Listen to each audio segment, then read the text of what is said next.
Hello, it's Caroline, career and leadership coach. And today I wanted to talk to you about what does success actually look like for you. And the reason this came about is because a lot of people can't answer this question. What does success mean to you? And you can find yourself that your definition of success that you currently hold might be like of the kind of success that you wanted like 10 years ago, and it has changed, but your mindset is still stuck in the definition that you have 10 years ago. So is success like climbing the corporate ladder for you? Is it a salary that you have in your bank account every single month?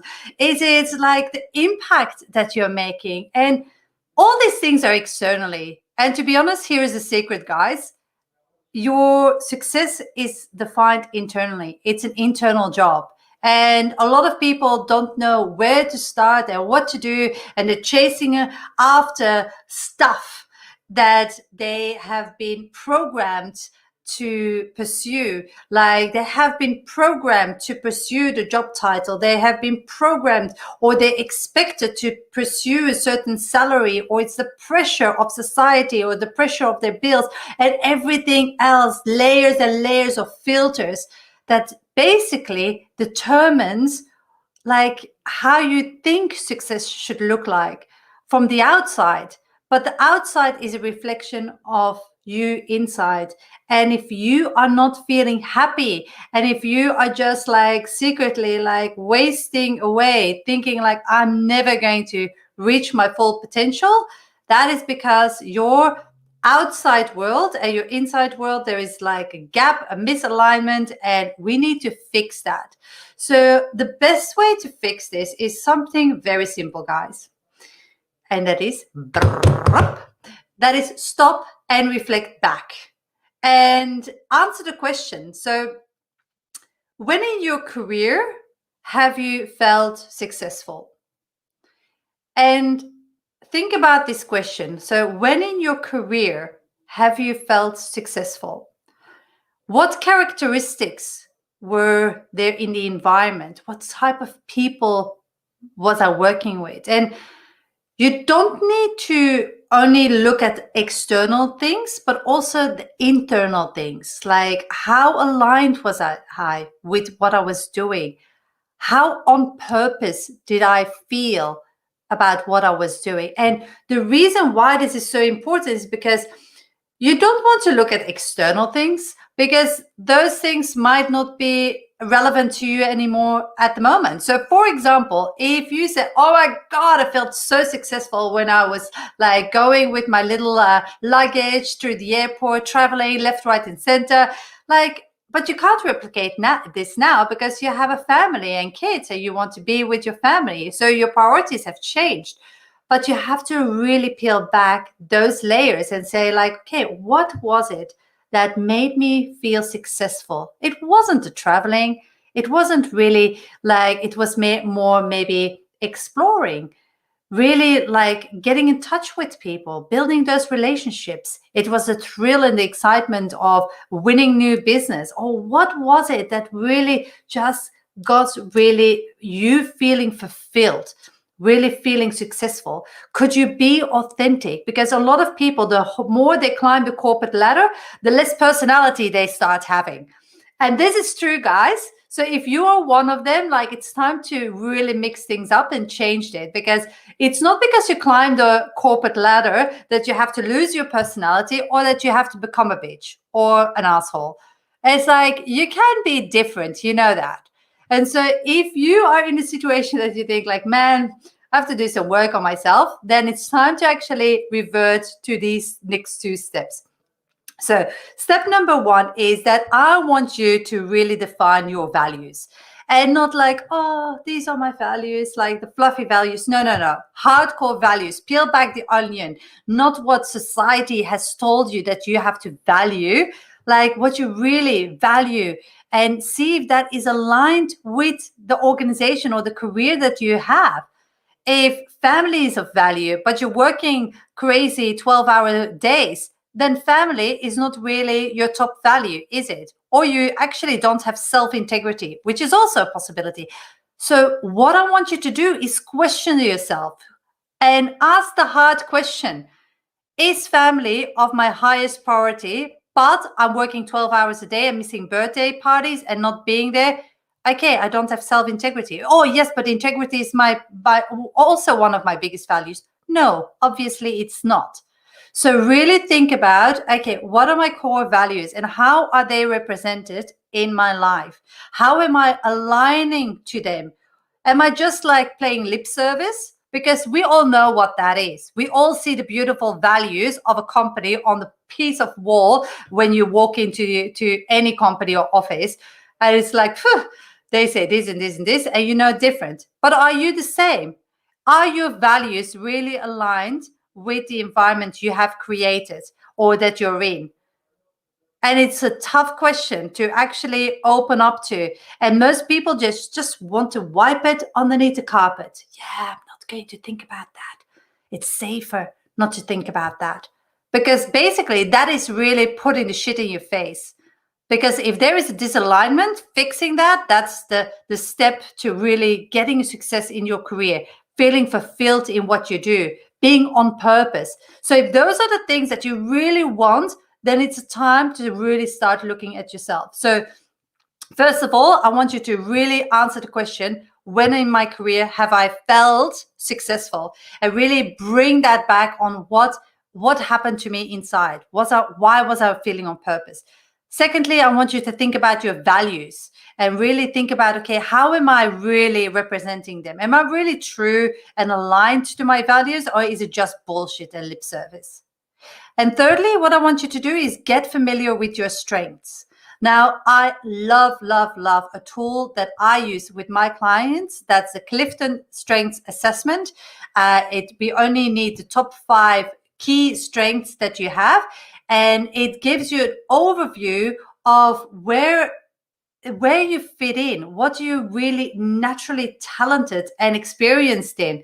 Because when you're in a job that really works to your strengths, you're going to be in flow, you're going to strive, you're going to thrive, you're going to succeed. If you're in an environment where you use learned skills but are not really a talent, you're going to do okay, but it's not really going to make you sing and stand out. So one of the things that's really important, if you want to be successful, if you want to feel fulfilled, if you want to feel on purpose, is actually knowing what your strengths are. And you don't have to only rely on self-assessment or what people say. No, you can actually take an assessment like the Clifton Strength Assessment tool to understand, like, where are you sitting? And then once you have that information, don't let that information just like take dust in your cupboard and say like, hey, yeah, now I know my top 5 strengths. Haha, this is so good. No, you have to use them, and you use them as a constant compass, and a compass to actually tell you where you need to go, what you need to do, where in your current scope of your career you're actually not meeting that, where it's on the delivering, because that is going to affect your performance, your happiness, your engagement, everything in your career. But people just dismiss all that information because they want to have like purely the strategy. No, you have to really do the inner work first before you actually can come on how to increase your visibility, how to reactivate your personal brand, and so on. First, do the first things first. And the first things first are really uncovering who you are. What's your definition of career success? What does success feel like? When is enough also for you? Because we're so programmed to always step up and get more and earn more. But maybe that's not what you want.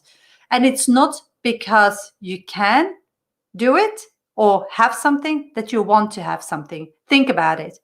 What can you do in your current career, life, that you actually don't want?